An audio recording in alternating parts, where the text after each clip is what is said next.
नमस्कार शेतकरी बांधवांनो.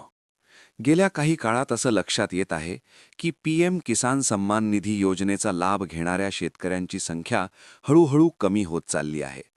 अनेक शेतकऱ्यांची नावं यादीतून वगळली जात आहेत आणि यामागचं मुख्य कारण म्हणजे आवश्यक तपासणी प्रक्रिया वेळेवर पूर्ण न होणं.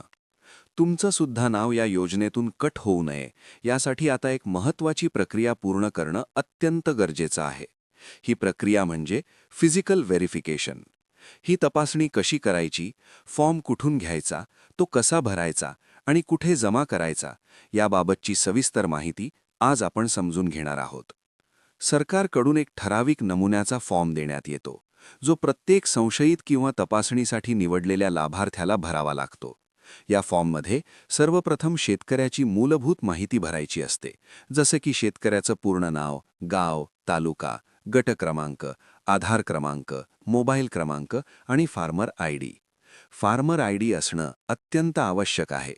ज्यांनी अद्याप फार्मर आयडी काढलेला नसेल त्यांनी तो तात्काळ काढून घ्यावा. यानंतर फॉर्ममध्ये कुटुंबातील सदस्यांची माहिती द्यावी लागते, ज्यामध्ये पती पत्नी आणि अल्पवयीन अपत्यांचा समावेश होतो.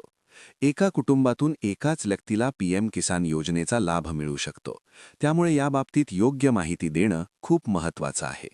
जर पत्नीच्या नावावर शेती असेल तर लाभ पत्नीला मिळतो आणि पतीला मिळत नाही.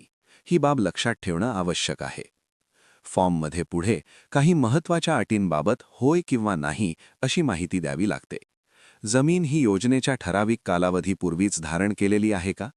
कुटुंबातील एकापेक्षा अधिक सदस्य लाभ घेत आहेत का? लाभार्थी कोणत्याही संवैधानिक पदावर आहे किंवा होता का?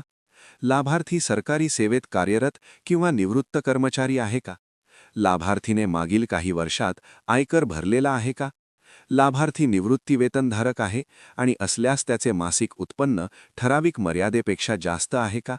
लाभार्थी व्यावसायिक डॉक्टर, वकील, अभियंता, सनदी लेखापाल अशा कोणत्याही नोंदणीकृत व्यवसायात आहे का? लाभार्थी जिवंत आहे का किंवा त्याचा मृत्यू झाला आहे का? या सर्व प्रश्नांची उत्तरं प्रामाणिकपणे देणं अत्यंत गरजेचं आहे, कारण चुकीची माहिती दिल्यास पुढे लाभ कायमस्वरूपी बंद होऊ शकतो. फॉर्मसोबत काही आवश्यक कागदपत्रे जोडावी लागतात, जसं की कुटुंबातील सदस्यांचे आधार कार्ड, जमीन धारणेचा उतारा आणि संबंधित कालावधीपूर्वी फेर झाल्याचा पुरावा. ही सगळी कागदपत्रे अद्ययावत आणि स्पष्ट असणं आवश्यक आहे. ही संपूर्ण प्रक्रिया सरकारकडून संशयित लाभार्थी, दुबार नाव असलेले लाभार्थी, जमीन विकूनही लाभ घेणारे लाभार्थी तसेच मृत लाभार्थी यांना योजनेतून वगळण्यासाठी राबवली जात आहे. जे शेतकरी खरोखर पात्र आहेत त्यांचा लाभ मात्र सुरूच राहणार आहे. हा फॉर्म तुम्हाला तुमच्या गावातील कृषी सहाय्यकांकडे, तालुका स्तरावर कृषी पर्यवेक्षकांकडे किंवा तालुका कृषी अधिकाऱ्यांकडे मिळेल. तो फॉर्म त्यांच्याकडूनच घ्यावा, त्यांच्याच मार्गदर्शनाखाली भरावा आणि आवश्यक कागदपत्रांसह त्यांच्याकडे जमा करावा.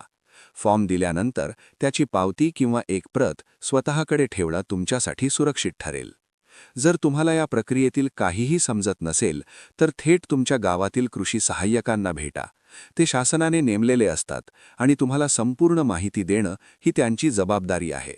त्यांना प्रश्न विचारा, फॉर्म समजून घ्या आणि योग्य पद्धतीने प्रक्रिया पूर्ण करा.